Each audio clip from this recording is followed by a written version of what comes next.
And so action is the antidote. You're the most decorated racquetball player in U.S. history. World's strongest man. From childhood passion to professional athlete. 8-time Ironman champion. So what was it like making your debut in the NHL? What is your biggest piece of advice for the next generation of athletes? From underdogs to national champions. This is the Athletes Podcast, where high-performance individuals share their triumphs, defeats, and life lessons to educate, entertain, and inspire the next generation of athletes. Here we go. Christie Jenkins, thank you so much for coming on the Athletes Podcast. Thank you. Pro beach volleyball player, CrossFit Games athlete, world top 10 for trampoline, keynote speaker, VC investor. Anything else I missed on your list of titles? I think that pretty much covers it. Okay, there we go. Hey, I just maybe want to give you some space to share a bit about your background in the sport. I know you started at age 5 trampolining, first national title at 9 years old, no big deal. I mean, where do we go from there? Well, my parents actually met on a trampoline, if you can believe that story. My dad taught my mum a backflip while they were at college, and love from there. So I think that one was in my blood. Hopefully I was not conceived on a trampoline. Who knows? Yeah. Never heard the full story. But yeah, I was a trampoline athlete from age 5 to 23, won 12 national titles, was top 10 in the world for that. And if you don't know what that sport is, just imagine jumping 10 meters in the air and doing triple somersaults. So it comes under the umbrella of gymnastics, but it's up in the air, way up in the air. And in my early 20s, I had sort of done everything I wanted to in trampolining, and, it's a gymnastics sport. You do age out a little bit, and I just wasn't ready to give up being an athlete. It's very tough to give up that identity. And so just jumped straight into another sport. And I made a list of all of the sports you can play into your 30s. I was already 23. I was like, okay, if you start something now, it will take you a decade to get good. And what are the sports you can play into your 30s? You could probably do rowing and sailing and equestrian and martial arts, and beach volleyball was on the list because all of the Olympians were in their 30s at that time. And, we knew a couple of coaches in our area. I was like, I'll just give it a crack. And I went from never having played a ball sport to training 8 to 10 times a week in that new sport. And I was very bad to begin with. Didn't it take you 6 months to get an invitation from a top volleyball Australia player? About 3 months, actually. Hey, cut my guesstimate in half. Yeah. I think I was already athletic, right? Mm-hmm. So I had that going for me. And I already had the mindset of being an elite athlete from my previous sport of trampolining. And so, that player looked at me and she's like, well, I need someone to, be my blocker this season, and I can see how hard you're training and the rate of improvement. And, I'm going to back that in 9 months' time, you'll be ready for a season. Holy Dinah. So she just could see the ability, the natural talent, the athletic desire that you had to compete at the top level, and she believed the fact that you'd be able to do it. I think natural talent's a little far. Like, if you'd seen my first lessons, I would jump in the air and swing my arm and just miss the ball completely, and super embarrassing, right? And I was surrounded by all these athletes that, maybe weren't as athletic as me, but were much more skillful with the ball skills. So yeah, natural talent is a bridge too far. Well, clearly it worked out because you were able to represent Australia multiple times. Obviously, when you have one of the best on your continent seeking you out, that's pretty damn good, no matter who you ask. How did you ever imagine you doing that at 23, being able to bring that to fruition within 3 months? Like, you thought it was going to be a 10-year, decade-long process. Yeah, it took 5 years to play on the national team, toรื่องAustralia on the world tour, which was a little quicker than I expected. But I somewhat accelerated the process by doing double seasons. So I would play the summer season in Australia and train here, and then I would go to California and play their whole season and live there for 6 months in the Australian winter. So I sort of speeded up the process a little bit by doing that. You're at Manhattan Beach, right? Manhattan Beach, Hermosa Beach. Yeah. It's the birthplace of the sport. Mm-hmm. And all the top players in the US just live in these two cities. And the density of talent there is unbelievable. And you could play every day with a different player and never run out of players to train with.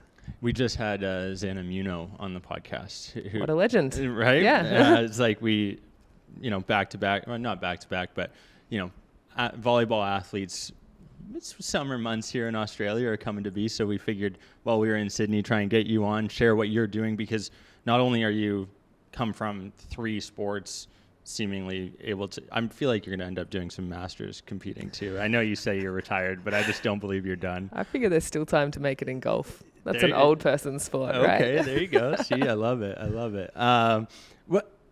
How did you, okay, so you did the double summers, and that was how you were able to expedite it. Do you have a preference of playing over here in Australia, or do you prefer playing in Los Angeles, US? Definitely California. Really? Yeah, I think because there's so many good players, and the quickest way to get good at something is to just surround yourself with people that are better than you. And, in Australia, we have some incredible players, but we don't have the same depth of talent and just like sheer volume of players. Like the population of Australia is the same as LA. Yeah. There's 400 and something million people in the US, and so just the number of players they have there. Now with beach volleyball being in the college system there, you just have so many people going after that sport to train with, and it's much faster to improve. Yeah, we've been just enamored with the Australians here. Mixed, we came into Brisbane, went down the coast. Gold Coast, Surfers Paradise was beautiful, and obviously there was a ton going on there, but when it comes to Australia, you brought up the population aspect, which is wild to me. And growing up, was there always that desire as a child or a young adult to get to the US to compete internationally? I mean, I love travel, and not just to the US, to everywhere. My parents put me on a plane with the Australian trampoline team to do interstate travel from sort of age 10 on my own. They didn't come with me. They're like, you're with the team, you'll be fine. And then I did my first international competition for that in Europe I was 14. And same, they were just like, that's an expensive plane ticket. We're not coming. Like, you're on your own. And so I just picked up this sort of love of travel and being overseas and being in a different culture and having that broaden your perspective and your mindset about not just sport, but the world. And I think I've been to 50 countries now. I went about 7 years without having a winter, which was amazing because I just did summer in the southern hemisphere and summer in the northern hemisphere, back and forth. What was that like at 14, traveling to Europe on your own? Like unreal. Yeah. You were just like, see you later, mum and dad. And, I'd always kind of been like a pretty serious and like disciplined athlete. And I was there for the sport. Like I was there for world championships. I want to win that. And, so I'm not out there kind of misbehaving and running rogue. And I think that age as a teenager is when I certainly like listened to my coaches a lot more than my parents at that age. And getting to hang out with your teammates and your best friends for like 2 weeks while you're in Europe is what an adventure, right? Yeah, absolutely. Was there ever a moment, a doubt, a concern, like intimidated by that adventure at that young age? Yeah, I was pretty introverted as a kid. Like you would find me with a book and not at the party, right? Like that was how I grew up. My mom's an author. We had books everywhere in the house. And I think what actually made me be much more confident with people was going away on those trips. And like, if you don't make friends and you don't talk to people, you will be very lonely. Yeah. And the very first time I went to California for beach volleyball, like I was in my early 20s, but I was still like very task orientated, not people orientated, quite introverted. And I was like, I want to get good at volleyball. I need to be with the best players in the world. And I quit my job in Australia. I had $2,000 in my bank account, and I just booked a one-way ticket to the US. Whoa. Had 2 nights of accommodation in a hostel. And I was like, you've got to find a place to stay because you cannot afford to pay for accommodation here. And I remember just walking up and down the beaches there. And if you've been, there's hundreds of beach volleyball courts, and looking for a court that had 3 people on it that needed a 4th. And I was like, that's going to be my way in. No way. Yeah. We literally a month ago recorded with Anna on Hermosa Beach, and we're overlooking all of these volleyball courts. Yeah. And that would have been a little intimidating as an introvert. It was so intimidating. But like my goal for sport was like stronger than sort of the fear of being rejected by people, and I just made it work. I ended up staying 8 months. How'd you afford it with $2,000 in your bank account, 2 days accommodation paid? Yeah, well, I just met the most incredibly wonderful, generous people. Like I met, this player, and she was like, well, I'm going away next week. You can crash in my bedroom for a week. And then I met this couple that were like, oh, well, we've got a spare room. You can stay for a few weeks. And then I'd trade beach volleyball lessons for accommodation and do a bit of cash jobs on the side. And like, I just kind of made it work. Dang, that might be one of the most insane stories we've heard on the show, almost at over 200 episodes in here. Like, that's insane to be able to do that for 8 straight months. Ever a doubt in your mind afterwards that you could do anything after that? Or was that where your mindset was like, I can take on anything? Yeah, that's a great question. I think you do develop this type of metaconfidence, right? Like, I can do hard things, or I can figure it out even though I don't know how to do it now. I do think each sport I've done has required different things, and that's been challenging in its own way. Like trampolining it has the element of fear, right? It is terrifying to be 10 meters in the air and upside down doing an unfamiliar trick for the first time, and it can go very, very, very wrong. One of my teammates, when I was a teenager, ended up quadriplegic. So that is so tough for that sport, right? But then you come to beach volleyball, and the pressure is not so intense. It's not like your routine is 20 seconds and like one little finger out of place like costs you the gold medal. With that like sort of intense pressure, it's much more spread across the whole game and a match, but you have the challenge of the partner dynamics there.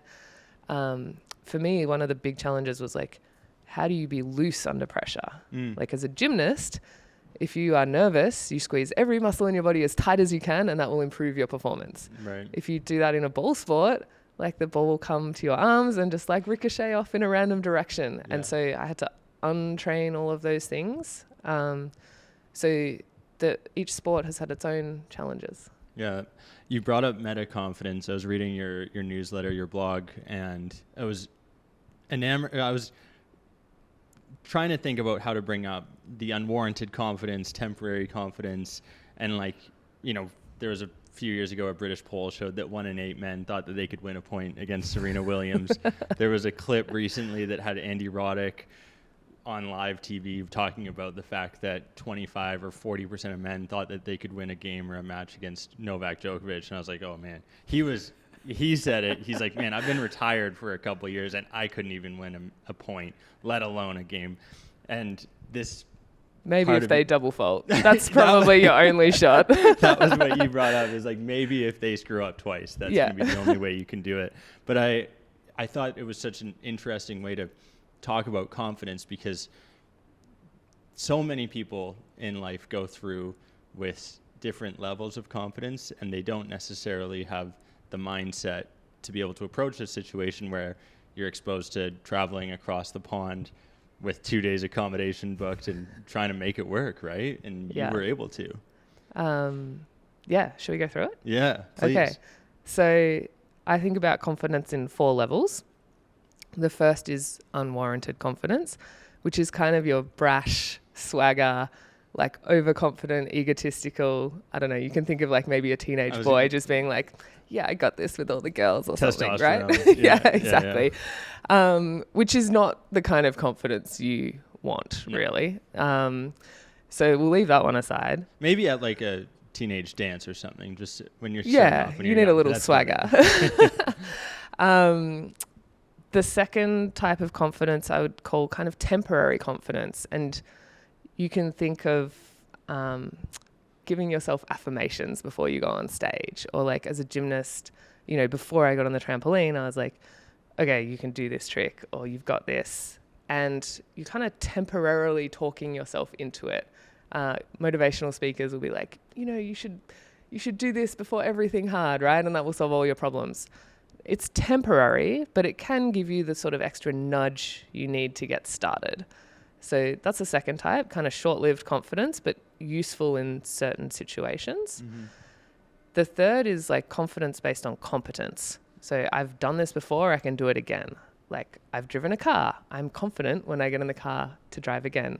Even if it's on the wrong side of the road. Yeah. LA was a little terrifying, honestly. You know, I know how to do a double backflip. I can do it again. I've beaten this team before. I can do it again. So you're going into those situations with confidence because you have competence, right? Mm-hmm. Most people tend to stop there. So we are scared of things we don't know how to do, and we're confident with things we do know how to do. We spoke about metaconfidence, and this is the confidence that I will be able to figure it out.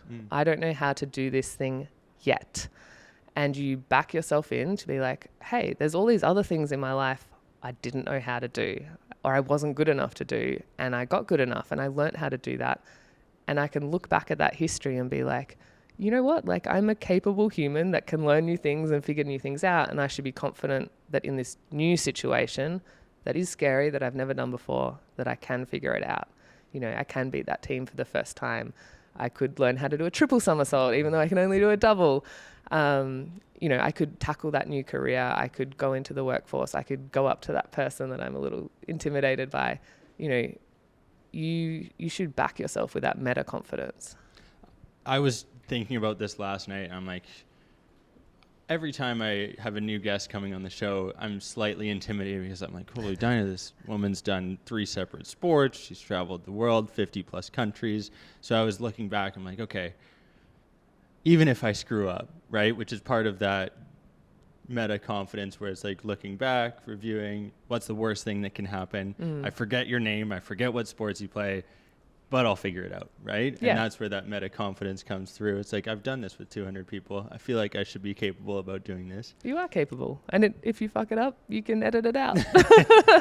But when I think about like the mindset that you've approached your life with, you don't come across as someone who's introverted, obviously because you've exposed yourself to these situations time and time again.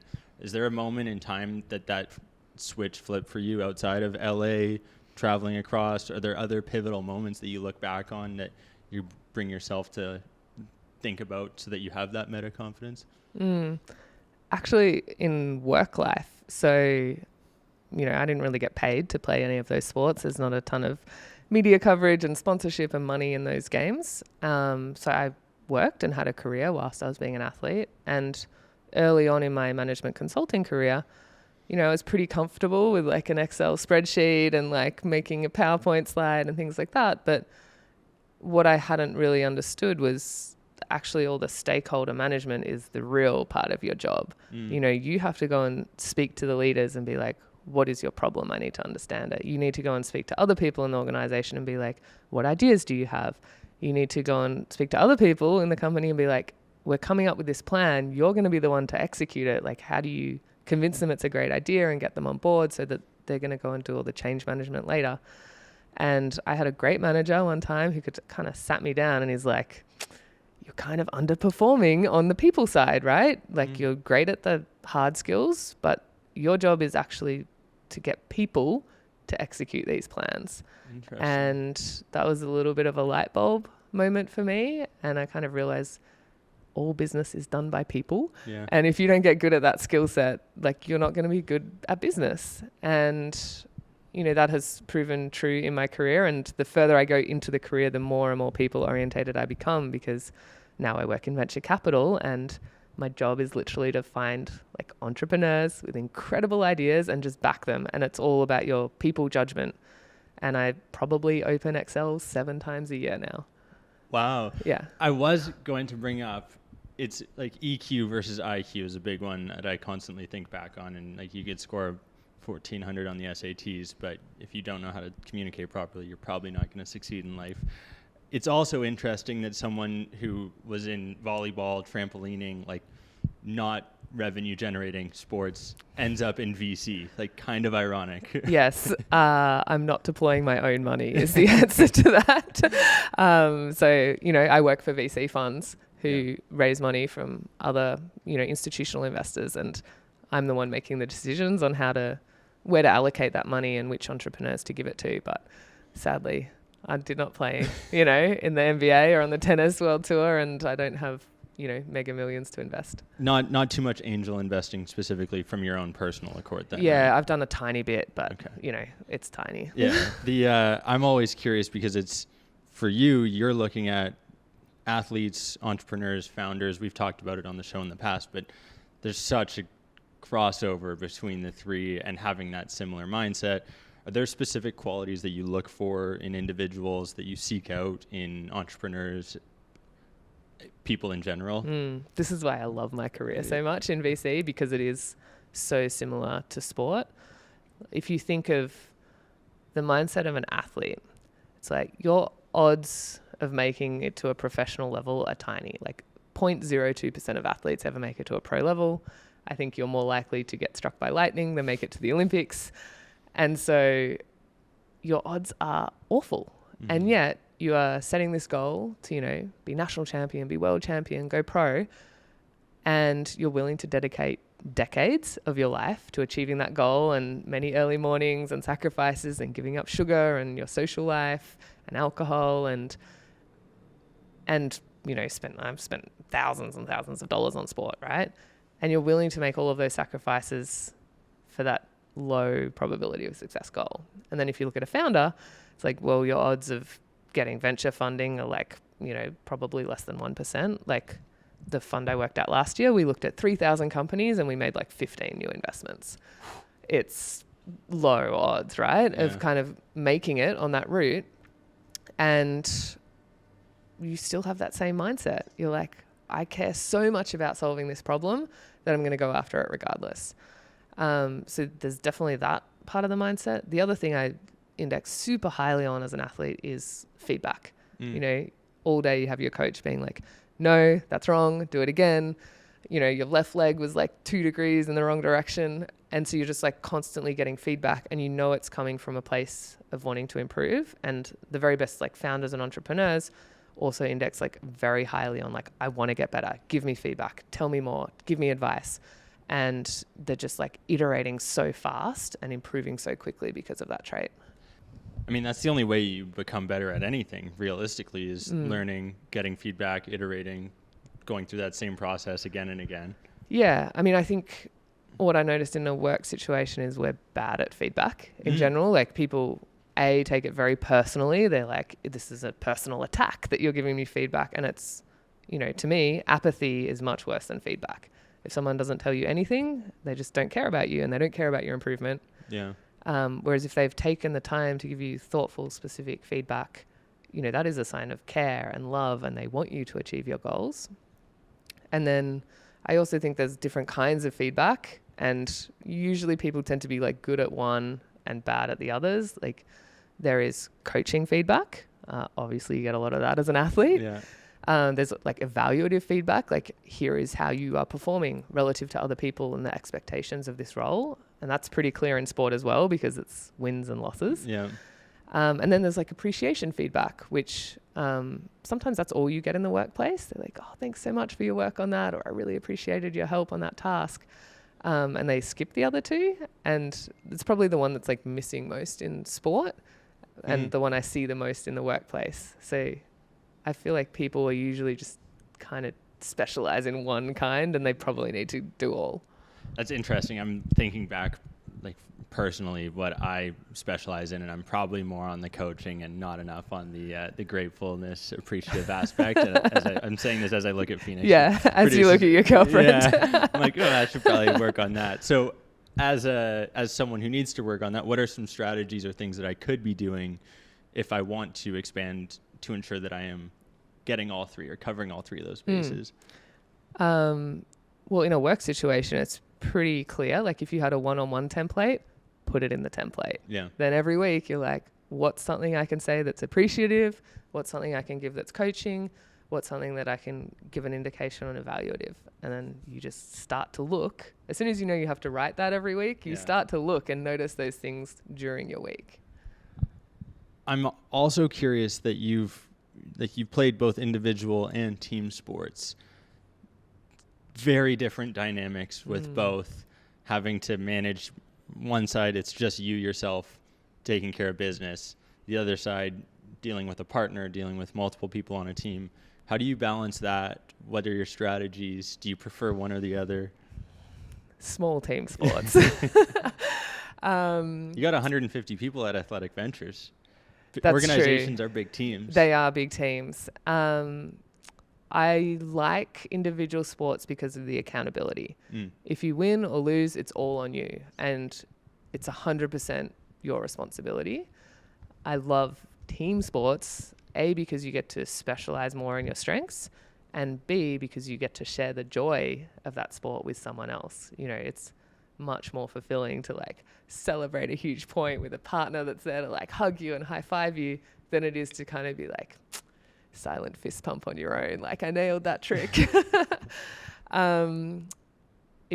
There are much more dynamics with a team, like a partner or a teammate, you know, being in a team can help you relieve your own pressure. You know, you're kind of in a bit of a funk mentally, they can get you out of it.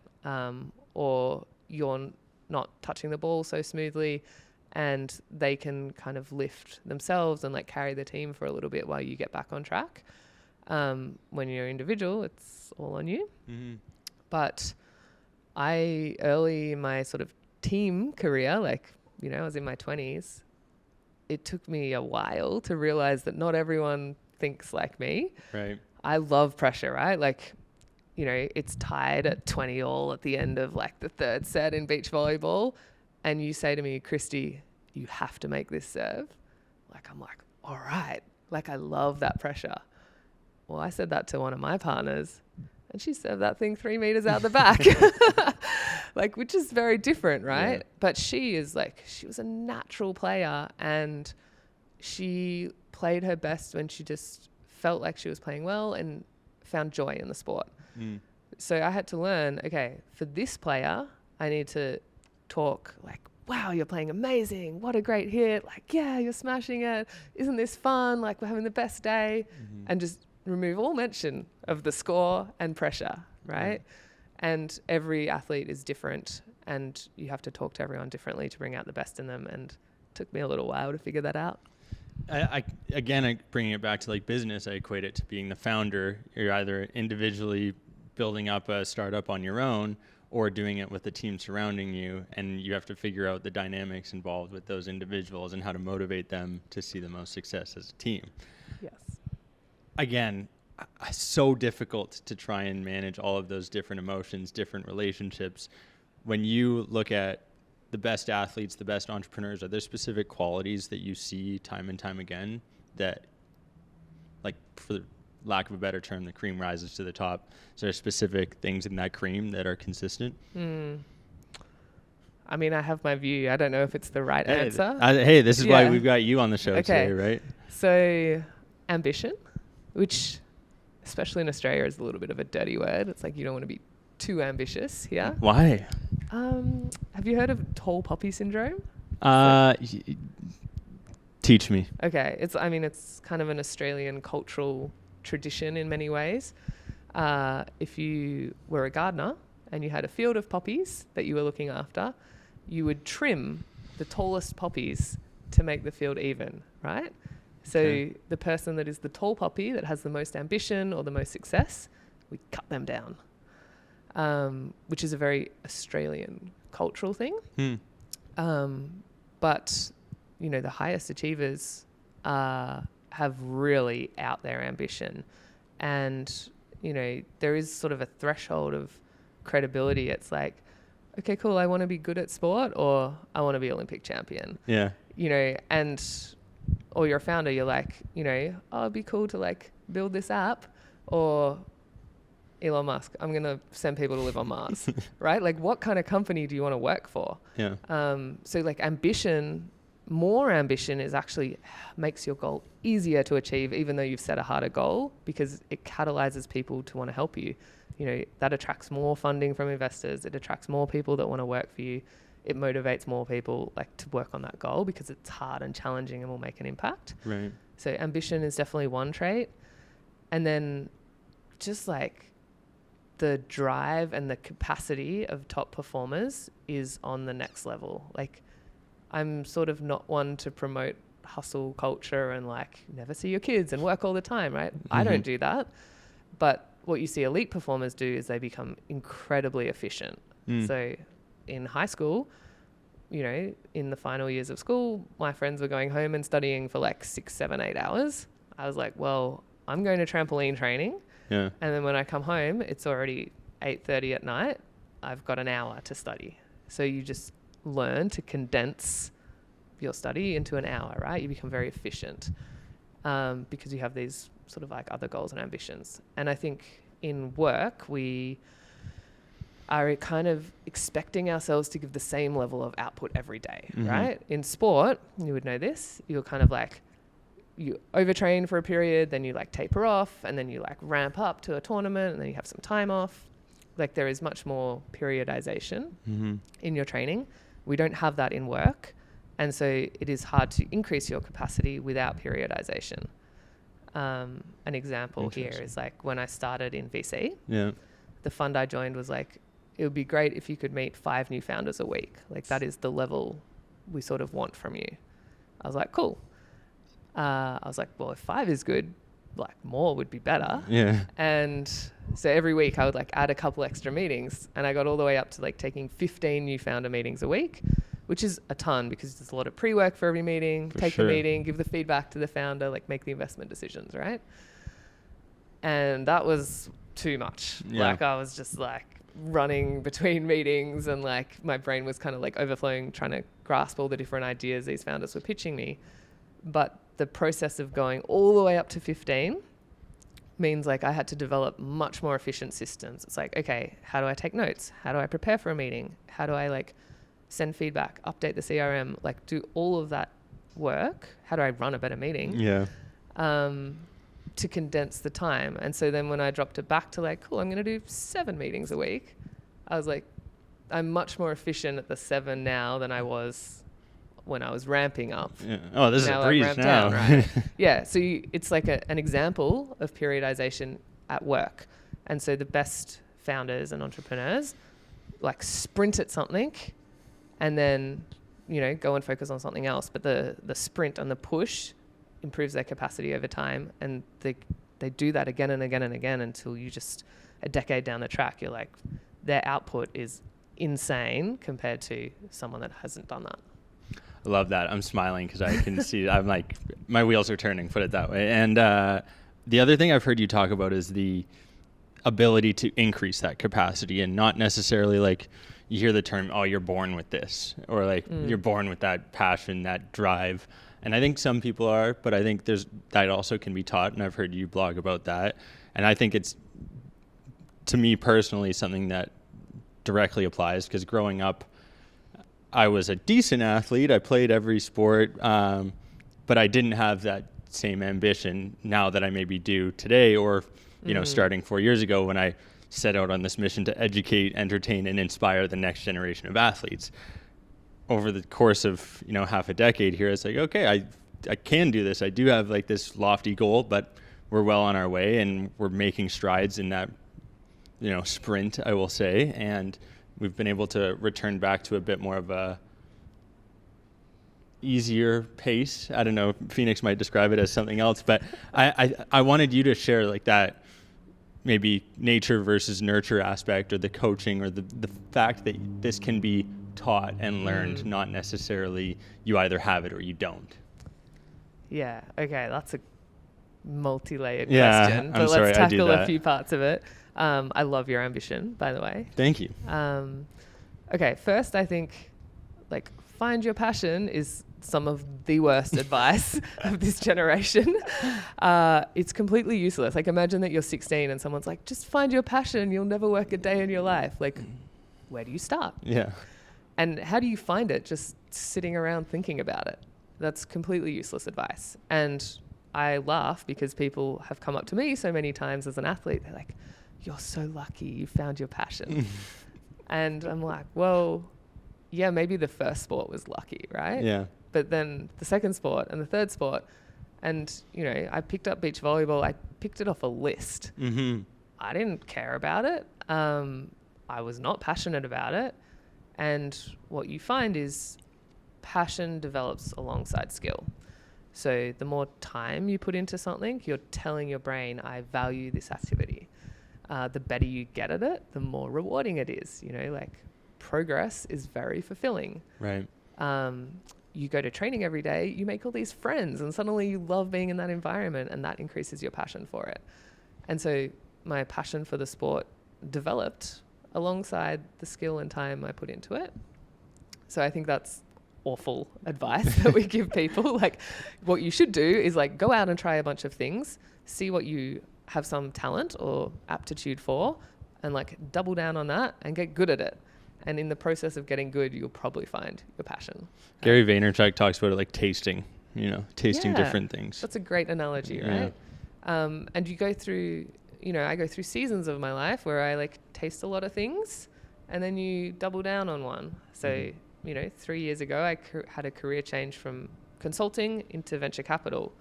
But it kind of took me a year of tasting to be like, okay, this is now the career path I want to do. And I'm going to double down and get skillful at that. So that's an amazing analogy. You can steal it. It's okay. Okay, thank you. Yeah, thanks, Gary, actually. Yeah. I give you permission. Yeah. And then your second part of the question was, can this be taught in terms of that growth mindset and the discipline and the passion for something? I think it probably can. In some ways, I was lucky in my early life. So at 8, I had won the state championships for like the under 12s or something, and qualified for national championships. And I was the youngest ever to do it. And I show up to the competition and I'm like flush with confidence, maybe some unwarranted confidence. And I came dead last in my first nationals. Like, so brutal. Do you think that helped you though? Yeah. 100%, because I was crushed. I just remember like sobbing in my dad's arms, and I was like, I never want to feel like this again. And so I went back to training and I was like, Coach, you got to teach me that trick I'm terrified of. And then she put me in the squad of like athletes the level above, like the age group above. And so I started training with better people, and like I added more sessions, and I was like, I don't want to come last again. That sucked. And the next year I won. And it's like this lesson that I was lucky to get super young, that, hey, if you put hard work and effort in, you will improve. You kind of get the results you want.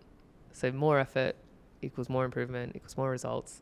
And you learn this flywheel, right? Pretty young. So you obviously can teach that. Like, that lesson can sink in for everyone. And that's basically what a growth mindset is. Yeah. So cool. I think back when you were 23 years old, you've established this list of potential sports you could pursue into your 30s, given the 10-year time frame you set out to see success.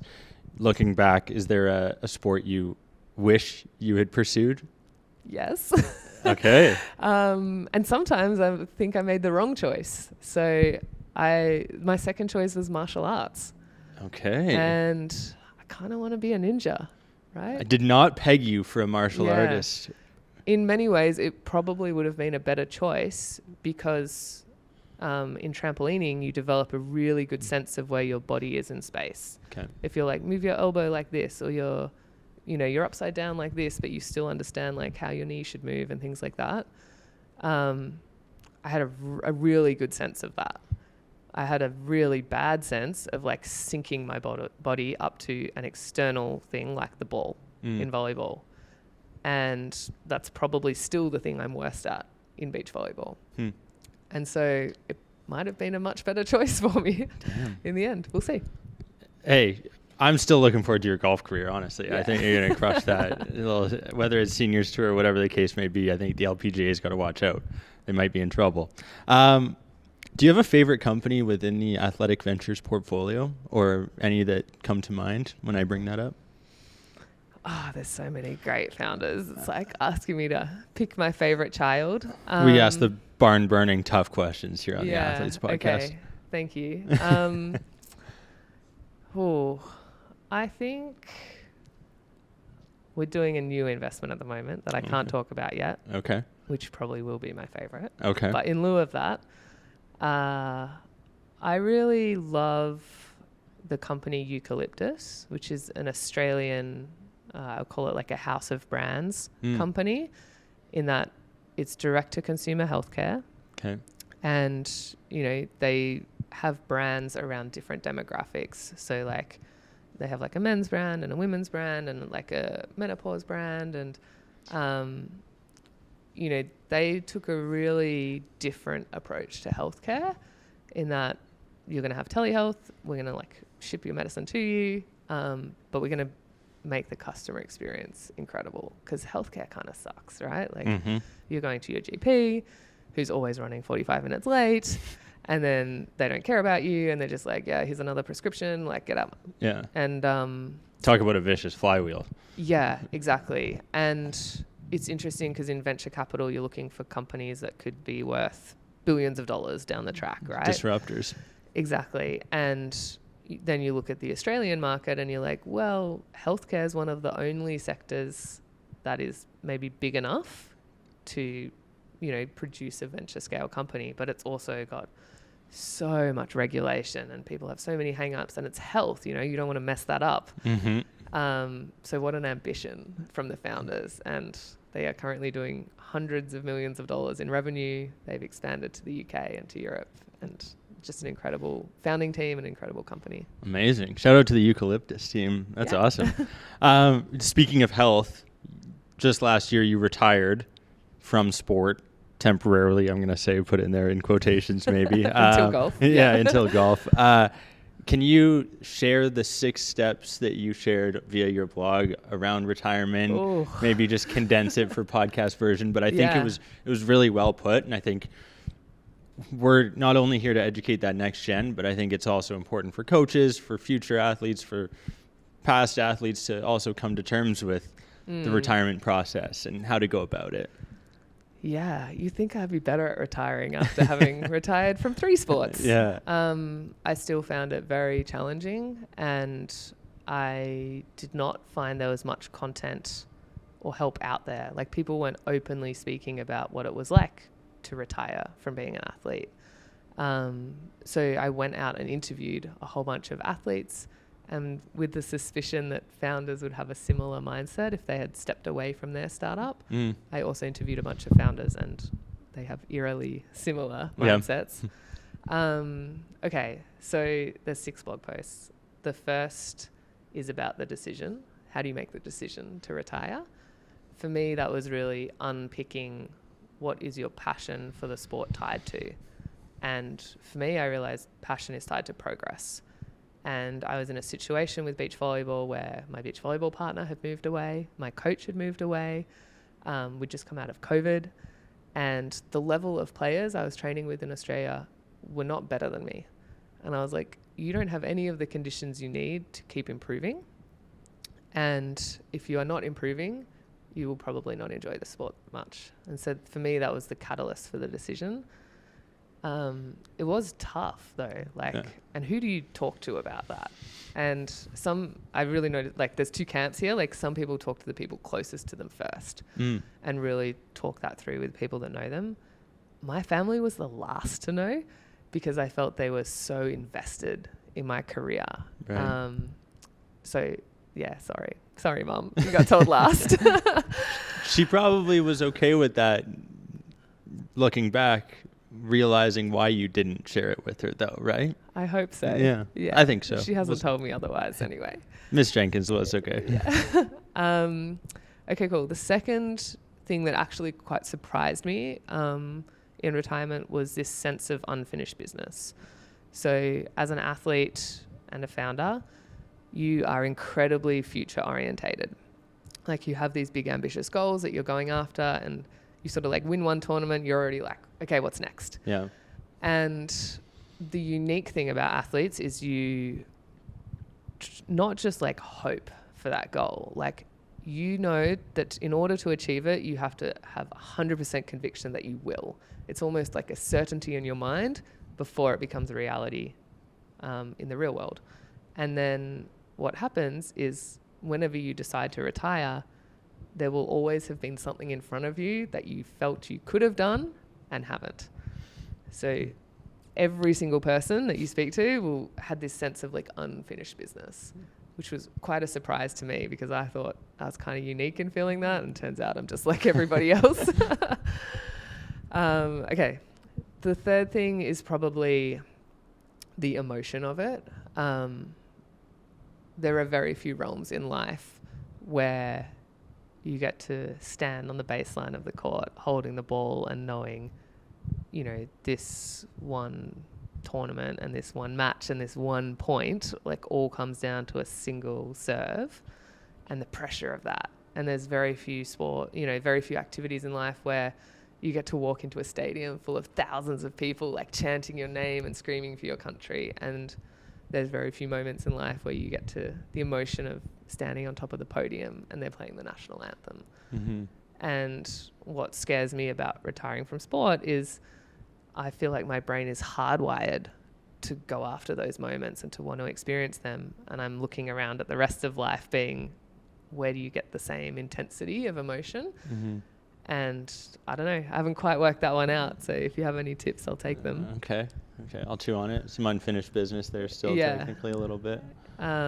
It's tough though. I think that's maybe, you can probably get that when you invest in a company, right? Or when you start working with new founders, there's probably a bit of that adrenaline that comes through. There's a little bit. Not the same degree. Yeah, it's like more diffused over time, right? Like to do a deal takes you like a month or two. Right. It's not like the pressure of like these 10 seconds matter the most, right? And so, yeah, the intensity of emotion I feel is missing in other endeavors in life. Yeah. And that's what I miss from sport. I think that's why athletes tend to have like, whether it's substance abuse or whether it's whatever the case after sport occurs, right? Yeah. Exactly. We'll figure that out. True. Yeah. Okay, what else? Mastery Mm-hmm. was sort of another thing that came through for me. So I love being really good at something. And, you know, I've obviously been a serial specialist in my life where I've like, okay, I'm starting this sport, I want to be world class at that, start the next one, try and be world class at that. When you retire, suddenly you are no longer good at anything. And in fact, whatever you do next, whether that's a career in business or coaching or whatever, you are starting right at the bottom and you look around you and you're like, damn, everyone else in this career has a 10-year head start on me. They're so much better than me and I suck. Now, obviously you have the advantages of being an athlete, like you're going to learn fast, you're going to pick it up quickly, like you've got the discipline and drive to stick at it. Resilient. Yeah, but right now you suck. Yeah. So this sense of mastery, you know, is just gone. You're like, suddenly I'm not good at anything anymore. So that was pretty tough. And then I think, you know, most people, you know, I'll just wrap on this, but like most people really struggled with what's next. And what is my identity now that I'm no longer an athlete? And the challenge for me is like, athlete means so many things. It means I'm disciplined. It means I'm competitive. It means I, you know, respect my coach and I have great relationships with my teammate and I'm world class at something. And it kind of makes you special in many ways. And then the challenge for me is, okay, I'm no longer an athlete. So who am I? And do I still matter? And I think the lesson here has been, can you unpick those traits, you know, disciplined, competitive, great teammate, from the label of being an athlete and just own them as like your own label, right? Like, I'm Christie, I am still those things. And, you know, I don't have to just apply those traits in a sporting context. And then how do you take that identity and decide what you're going to do next. It's very hard. I think it takes most people at least a year of sort of downtime to be like, what's next? Mm-hmm. Yeah. I've loved this conversation, Christie. I got to tell you, I'm like, could probably sit here and ask you questions for hours. I kind of loop you also into a group of like Mitchell Hooper, world's strongest man, Ronda Rousey, who's the U.S.'s most decorated racquetball player, kind of these individuals who could take on whatever sport they want and achieve excellence, mastery in your case. I know that you've listened to Mike Guevara's episode, and you know that the way we wrap up every episode is we ask our guests their biggest piece of advice for the next gen. I'd also like to give you space if there's anything you'd like to share before that, because you've only been on 4 or 5 podcasts, as you mentioned, and I know there's always opportunities to get in that last little piece. Is there a specific place you want people to go to? Is there aspects with Athletic Ventures? Where should people be seeking out more of Christie Jenkins? We've spoken a lot about mindset today, which is one of my favorite topics. And if you want to know more about that, you can find me on Substack. You just Google my name. It's my blog on Substack. We'll link it in the show notes below. And if you're a founder, an entrepreneur, and you're looking for investment, at Athletic Ventures, we do Series A and later investments, and we're generalists. You don't have to have a sports tech company. So the best place to find me for that is LinkedIn. And then the best piece of advice. Yeah, the way we wrap up every episode. Tough question. I think my advice would be like, action solves everything. Action is the antidote. Love that. Yeah. When you feel doubt, you can't think your way out of that. When you're hesitating, like waiting longer will not make it better. You can't, develop confidence or overcome imposter syndrome by not doing anything. Action solves all of those problems. And I think we have to remember that courage is not the absence of fear. It's taking action in the face of fear. And so my advice is like, if you're scared, if you're hesitating, if you're doubting, just do the thing. And next time it will be easy. Like, you only need courage the first time. The second time, you've got that sense of competence. I've done it before. And so action is the antidote. What a great way to end it. Thank you so much for coming on the Athletes Podcast. I really appreciate it. I can't wait to follow along your golf journey when that starts up. But in the meantime, we'll keep following along on LinkedIn and seeing all the incredible ventures that you accomplished with Athletic Ventures. Thank you. I'm so stoked we did this in Australia too. I know. Sitting here in Sydney, I do actually have to ask, 50 plus countries, do you have a favorite place that sport took you in this world? I have played in the most amazing places, like the beaches of Turks and Caicos, or been there, yeah. Like a field in the mountains in Nepal, or like the town square in like European cities, like in front of thousands of year old churches. It's taken me everywhere in the world, and I couldn't be more grateful for my sporting career. But you can't narrow it down to one, eh? How do you pick one beach? I have to ask, Turks and Caicos is pretty incredible. I can say that, but I haven't been anywhere else. Bondi here is amazing. Yeah. Well, my favorite place is Center Court, really. Oh, okay. There we go. See, in the stadium. I squeezed it out of you. There we go. Thank you. I really appreciate it. This is awesome. Thank you.